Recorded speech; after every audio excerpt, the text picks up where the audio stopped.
تبون والبوليساريو بعد مادورو وفنزويلا. اسمع أولا.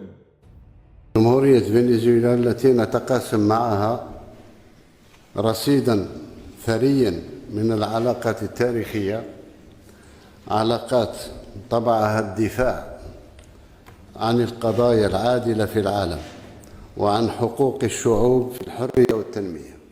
كل هذا بعيدا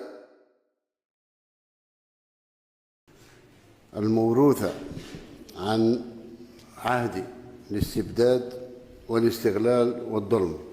دونالد ترامب فتح اليوم الطريق أمام ممارسة جديدة مع الأنظمة المتعفنة مثل نظام نيكولاس مادورو في فنزويلا الذي تم اعتقاله اليوم في عملية خاصة أمريكية كانت نجاح باهر وتاريخي مثلا بالمقارنة مع العملية الخاصة الروسية في أوكرانيا التي تدوم لأكثر من 3 سنوات دون أن تأتي بنتائج.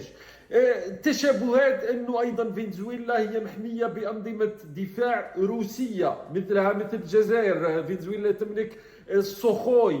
معناتها اليوم دونالد ترامب فتح طريقا جديدا في التعامل مع أنظمة مثل النظام الجزائري أيضا، لأنه بعد سقوط نظام بشار الأسد في نهاية 2024 الآن بداية 2026 يسقط تسقط رئاسة نيكولاس مادورو دون أن يتحرك الشعب، دون أن تكون ردود شعبية كبيرة، لأنه الأنظمة المتعفنة بطبيعة الحال تعفن الأمور داخلية لدرجة أنه شعبها لا يقاوم لما حتى يكون عملية مثلا أمريكية وكانت ضرورية جدا.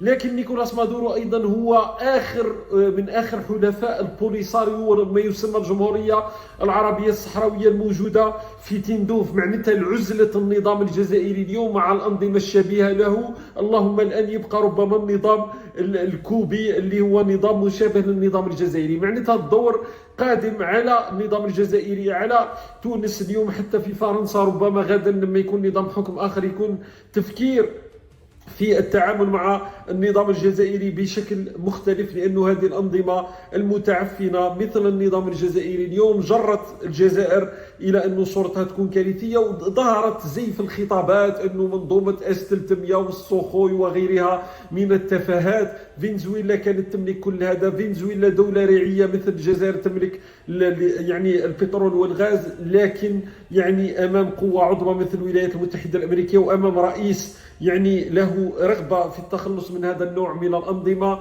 كل شيء يسقط ويسقط في ظرف ساعات، لأنه ما بني على قاعدة هشة وليس كما قال الرئيس المعين عبد المجيد تبون أنه